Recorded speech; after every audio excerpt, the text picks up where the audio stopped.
46 జీవోను రద్దు చేయాలనే ప్రధాన డిమాండ్తో దిల్సుఖ్ నగర్ రాజీవ్ చౌక్లో కానిస్టేబుల్ అభ్యర్థులు ధర్నా నిర్వహించారు. హైకోర్టులో వేసిన కేసుకు అడ్వకేట్ జనరల్ హాజరు కావట్లేదని ఆరోపించారు అభ్యర్థులు. వేలాది మంది ఒక్కసారిగా రోడ్డుపైకి రావడంతో భారీగా ట్రాఫిక్ జామ్ ఏర్పడింది. దీంతో పోలీసులు వారిని నిలువరించారు. ప్రయాణికులు ఇబ్బందులు పడడంతో ట్రాఫిక్ ను క్లియర్ చేశారు పోలీసులు.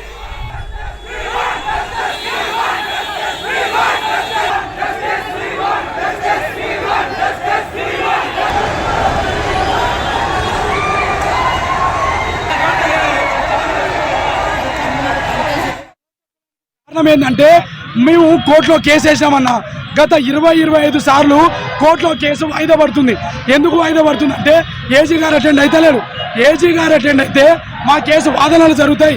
మా కేసు వాదనలు జరిగితే మేము 100-200% మేము గెలుస్తాం. ఏజీ గారు అటెండ్ అయితే లేరు. కాంగ్రెస్ ప్రభుత్వం కోసం మేము కాళ్ళు మొక్కి దండం పెట్టి మేము పనిచేసిన వాళ్ళము. మేమేం తప్పు చేసామన్నా మిమ్మల్ని గెలిపించుకున్నాం. సీఎం రేవంత్ రెడ్డి గారు మీరు గెలవక ముందు హామీ ఇచ్చిర్రు, మీరు చేస్తారు అని. గత 8 నెలల నుంచి ఎక్కడ కూడా మేము ధర్నాలే రాస్తారోకోలే మేము చేయలేదు. ఈరోజు మేము రోడ్డు ఎక్కడానికి గల కారణం కడుపు మండి వచ్చినాం సార్. ఆకలితో కడుపు మండి వచ్చినాం. మా దోస్తులేమో మాకన్నా తక్కువ వచ్చిన వాళ్ళు ట్రైనింగ్లో ఉంటారు, మేమేమో రోడ్ల మీద ఉంటాం. యాక్చువల్గా మా ప్రధాన డిమాండ్ ఏంటంటే ఆగస్టు 7th రోజు ఏజీ గారు అటెండ్ అవ్వాలి, వాదనలు జరగాలి. మేము గెలిస్తే ఉద్యోగం వస్తుంది, ఓడిపోతే ఇంటికి పోతాం.